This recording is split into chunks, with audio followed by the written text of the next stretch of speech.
So this is a chain that was a bit dull, so we're going to swap it over to one of the brand new ones.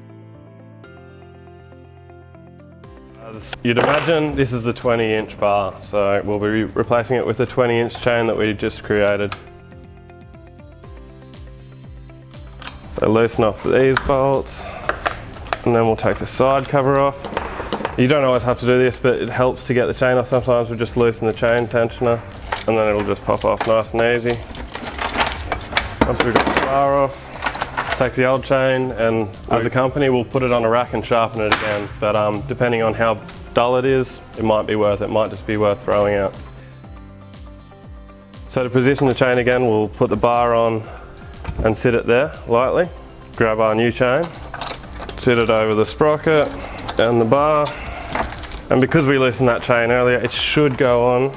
But sometimes a brand new chain needs a little stretching, so it'll actually be smaller than the chain you just took off. So you might need to do it a bit more, which in this case we will.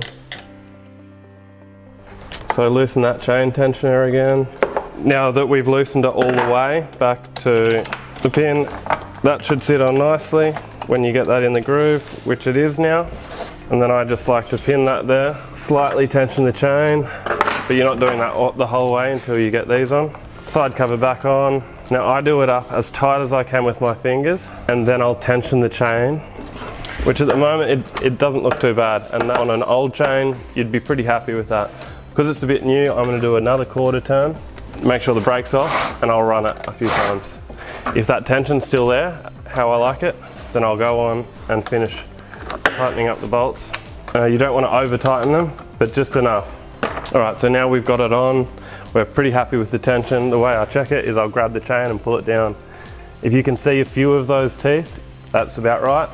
And with a new chain, you might want to run the saw for a little bit. Once it's warmed up, give it a few pulses on full rev, and then you might find that the chain's loosened again. But that is just because it's a new chain. Once it runs a little bit, they do stretch. So just loosen these covers, tighten it a little bit, and then cover back on, tighten those bolts, and you're right to go. Start cutting.